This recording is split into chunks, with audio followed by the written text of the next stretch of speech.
I just called the jeweler and he didn't answer. I'm gonna propose to the woman of my dreams, and I haven't even got the ring made yet, and I want to propose in January, and it's November 27th, I believe. Let's make sure. It's November 29th. Wow. There she is. Look how beautiful she is. Oh, there's a jeweler. Hello? Is this King Lexagod? It is King Lexagod. How are you? Happy holidays. So let me fill you in with what has happened. I'm going to propose first. It's gonna be a surprise. She knows that I'm gonna propose, but not when. She knows that I'm gonna go to you because out of everybody that we've scouted, I personally prefer you as a jeweler. I really like your work. I can tell that you have an eye for detail versus other stuff that I've seen. Cool, thank you. Yeah. So I wanna go to you for her ring. Awesome. Do you know her finger size? I don't, but I'm sure we have it in the emails. That's like that's like 50% of it, just getting a good finger size for her. My proposal date is January 8th. That's just a random date that I picked, but I do want it to be the first week of January. Is that enough time? Yeah, that's enough time. We can do it. Okay. But you don't want her to know anything, right? Exactly. Cool. Yeah, I'm excited to see what we create. All right, so it is November 30th, and we are gonna go to the jeweler. And she is in flight school, so she has no idea that I'm leaving the house unless she checks my location. Are you excited? I'm gonna propose to mommy. We're gonna make the ring today. We're making mommy's ring today. Ash left to flight school around 3. It's 3:41 right now. I know she's gone for at least 2 hours. So I have 2 hours to go to the jeweler and come back home so she doesn't suspect a thing. My lisp sucks. So let's go. It's in Scottsdale. We've met him before. All right, we're good. Let's go. All right, so I have my girlfriend Ash, who you've already met, and she wants me to create a custom design ring because she wants it to mean something, and she wants it to be something that I create. And honestly, I've never been married before. This is my first time proposing, and I really want this ring to be something very special. I don't know where to start. She actually created a Pinterest board. So I have a bunch of ring ideas that she likes. She likes all of them, but she wants me to use those ideas and kind of like create my own version of all that. Well, that's what we do. I'm glad you have pictures because I like to start with a picture or some ideas or something to get a feeling for the kind of style, the design, the basically the essence of what we're going to create. So what I usually start with is what kind of stone you want to use. Of course, your finger size, the size of the stone, the shape of the stone. And then we go from there to make the ring around the center stone. So the size of her ring, I believe her and I are the same size. The stone, we definitely want to go with moissanite. And I believe you shared about that last time we were here. There's not really a big, humongous difference between diamonds and moissanite. I know that a lot of my YouTubers, family and followers, probably have that question between, is moissanite and diamond really that different? They are that different. They're two totally different compositions. Moissanite is silicon dioxide, which is silica, and diamonds are diamond, which is the only mineral like that on the planet. There's advantages and disadvantages of doing both. Moissanite is a little more environmentally friendly. It's a lot less expensive.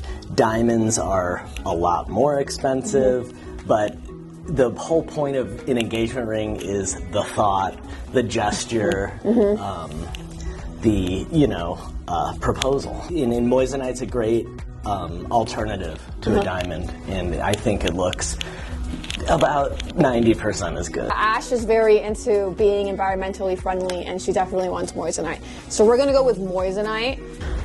All right, so I pulling up the Pinterest board. As I said, she gave me a bunch of images of rings that she likes for me to create a special ring. So there we go, like right there. As you know, she really likes this ring. Remember that ring? But then she discovered other rings. Like she also likes that ring. She definitely likes it elongated on her finger. All these rings have kind of like a flow down the finger. So I have some ovals here. Okay. By luck of the draw, they're all ovals. Yeah. These are, I believe, these are like 1.5 carat to 2 carat, and I think this is a 3 carat here. Okay. So we can start with a size. Okay. And we can start drawing around it, whether she wants it, whether you want to do something flowery, flowery, like that, or like a halo. So I'll draw this ring or a similar ring with the exact size of her finger and the size of the stone, and then we can go in a 3D realm in design and 3D. I think she mentioned what rock size she wanted. She wanted it. I think she wanted it bigger than this. If I remember correctly. Yeah. She wanted like, I want to say like 11 or 12 millimeters. Okay. Something sizable, something pretty big. Yeah, she does. I think that the problem with this ring is that a lot of these shapes that are going around the oval, they aren't defined, and they're just kind of like, they kind of all just kind of blend together. So I'd like to make something a little more, make it a little more distinct and a little more. But I like the general shape of the ring. I just remember something that Ash really likes, and I know nothing about terminology when it comes to rings. What do you call this cut? That rectangle? That's an emerald cut. Okay, she likes the emerald cut. So I know for a fact that I want it to be an emerald cut. Okay, so let's switch the center stone to an emerald, and we'll start drawing around an emerald. Okay. An emerald is an elongated square, or it's a rectangle, so with beveled corners. Yeah, so now it's like, what do I create around that? Because I personally, the emerald cut to me is super classy, super, in a way, traditional, even though I know most rings are emerald engagement rings. Right. But I think it'd be beautiful. Now, I want something around it. I don't know if having those little leaf shapes would look good on an emerald. In regard to your question of things going with an emerald cut stone, if it's done right, you can blend the different elements of square, rectangle, marquee, if it's done correctly. And I'm feeling like, the way I make rings, I've made a lot of rings, all comes down to a combination of the craftsmanship and the design. Yeah. So, I wish somebody can see it on can you create that on like a computer so I have like a visual? I mean, you have great drawing skills. I can. Do you want to move into the You can do it now? Yeah. Oh, sweet, let's go. Let's do it now. We're going to the back of this jewelry store so we can create Ash's ring on a digital computer. I think this digital computer is going to be a way better way to, make this ring come to life before actually making the ring. I have a ring that I did previously that's very similar, and I am going to change it to come up with a little different flair, a little different style. So I'm not like totally crazy about all these swirly designs. No, I don't like that. So I'm going to take this stone and I'm going to get rid of it, and I'm going to import a new stone. The emerald cut? I'm going to import the emerald cut so you can see the different shapes, the different kind of diamonds we're going to use. And from here, what we'll do is we'll get ideas of what you like, what you don't like. I just kind of had this because it was flowery and it was the same general shape. Yeah. But, so you want it to be more like that than that, because can you go to your screenshot and blow it up? Okay, so can you email that to me really quick? Yeah, it looks horrible quality there, but it is. it is. But we're gonna. But you got to start from somewhere. Yeah. When you. Okay, what's your email? L.Trapp@gmail.com. You just sent it. It looks like it has like little diamonds. Diamonds shaped like a hexagon, or what do you call that? That's all different shapes of stones. Oh, they are? Yeah. Like kind of just like crammed in there. Marquee. That's a marquee. Looks like there's a square. Okay. These are triangles. This is kind of, honestly, it's kind of a mishmash of a lot of different stuff. That on an emerald? I want to know what that looks like. It sounds great in my head, but I don't know. We can do it. I don't want anybody to have this ring. I want it to be like, whoa, where did you get this ring? Well, what we're going to do is we're going to put a twist on all the elements of this ring to make it yours in ashes. Ashes. And it's weird saying ashes. I feel like I'm saying ashes. Ooh. Ash also has no idea that I'm here right now. I turned my phone off so she can't call or check my location because we share each other's location. So she's been here, so if she looks up my location, she's gonna know that I'm at the jewelry store, you know, creating the engagement ring. So I'm a little concerned because I think she's gonna be home soon. Yeah, that looks gorgeous. Oh, I see what you're doing. So what we're doing is basically scaling everything, and we're gonna throw some stuff at the wall and see what sticks. Okay. So we have some ideas of stones we want to use. So from here, what we're going to do is essentially copy and paste and repeat. That looks awesome already. If I would have done it right. But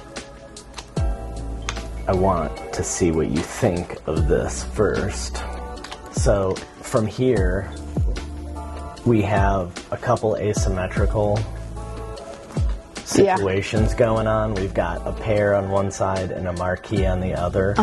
And we can keep it like that, or we can go full symmetrical. I kind of like it alternating because it goes marquee, pair, marquee, pair, marquee, pair, and anything can be changed at any time. So what we'll do is we'll mirror this. I like this. It reminds me of that one ring that was ruby that she really liked, the red one. It's giving that same vibe with the leaves. Do you remember she wanted that the leaves to not be perfect all around. She wanted them a little crooked, and that's exactly what you've created, but with this emerald cut. We're getting close. I think we need to fill some more space, which I'm trying to do right now. So we've got a lot of different design elements going on in this ring. So from here, what I'll do is on the back end make all this mechanical and scale everything, put it in proportion, and make it flow and turn it into a ring. We'll get rid of the background image. We'll bring all this up. So are you going to print that right now and we're going to see it in real life, or? Yep.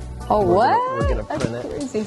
It's not going to happen as fast as you think it might, because these things take a lot longer than people think. Like what, 30 minutes?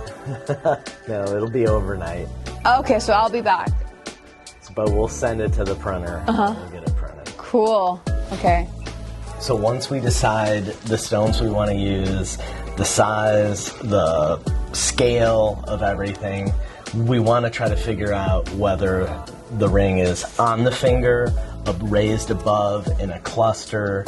Is there air? Is there space? Is there little windows? Is there a gallery underneath? And that's what we need to do in CAD to make the ring functional. My main priority, aside from aesthetics, is for it to be durable. Like, it's not, I don't want it to break off in a year or two or even ever. So what is the most durable way? Is it off the ring, on the ring? Does that even matter? Well, my experience was making, repairing jewelry before making jewelry. So I have a really strong background in why jewelry breaks. And I try to, with all my custom pieces that I design and I build, make them last forever. Yeah. A lot of the jewelry I make for people, it's their prized possession. It's their most valuable, heirloom piece of jewelry. So what I try to do is make everything last, super durable, thicker than the chain jewelers or the box jewelers, just stronger, more robust, something that's not going to fall apart or be flimsy. You can go with a cathedral look. What's that? Which is this kind of a look. So that's just on top, or is that flat? It comes up to what a cathedral, like a cathedral church. Oh, so it's the ring, like what goes around the finger. Yeah, so it's called a shank. It's called a shank, technically. If it's like a cathedral look, and that's when it's higher off from your finger, does that make the ring look bigger, or does it not have an effect on the size? I'm just curious. It raises the ring, the whole top of the ring up, so it might catch on stuff. Oh. It's kind of raised up. It's not what they call a low profile kind of style. Okay. That would be a little more maybe, wearable. Yeah, I don't want that. I don't want it to be getting caught on stuff. You know what? Let me tweak it. Let me see. Let me play around with it and see what looks better. And it's kind of like the art of making jewelry. And I think there's a couple different ways to go. We can do bezels underneath each stone, and that's kind of like a solid like foundation? Foundation, exactly. That's has a little more of kind of a bulby kind of shape to it, and it gives it a little more flow, and it'll kind of accent the stones.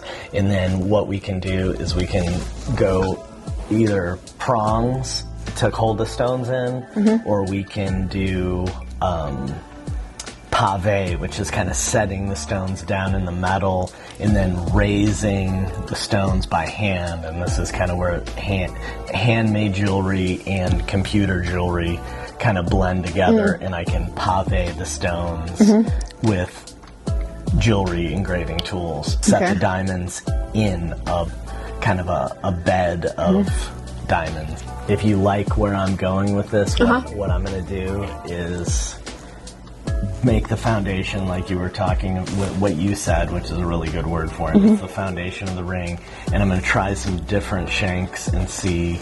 You put your hand up there. See. That's beauty. As Ash would say, that's beauty queen. That's beauty queen. So what I'll do from here is basically make it functional. Yeah. Make it like reality. Make it wearable. Yeah. And then when you come back, I will have a rendering for you and a model to show you. Can't wait. Yeah, I think that a lot of people believe that in order to get an engagement ring, you have to go to a jeweler and just pick what's there, and there's no possibility for creating something custom unless you're ultra wealthy. But that's not necessarily the truth. It is affordable, and it's totally possible to come to your jewelry store and have this experience. It's not like you don't have to be ultra wealthy. Lexa, that's exactly the business model I wanted to do. I wanted to do something different, something that you could go and have personalized jewelry made without spending a ton of money and giving people a good product for a fair price and making jewelry really fun. Yeah. And you're doing it, and it's great, because I never knew this is possible. Literally, I was just gonna go to a jewelry store, the first one I found on Google, and then buy a ring from whatever options they gave me there. It's crazy, but yeah, I don't think people know enough about this. Awesome. And now they do. Now they do. Now they do. Voila. I'm here. All right, so this was day one of creating my girlfriend's engagement ring. And we're gonna take you along through the whole process as if you were here with us. And yeah, we're very excited to show you the process. This is brand new, as it is to you. It is to me. So I'm gonna come back and get the printed version of this ring. The 3D model. The 3D model, and that will be on day 2. Good job. Awesome. Ciao. Ciao for now.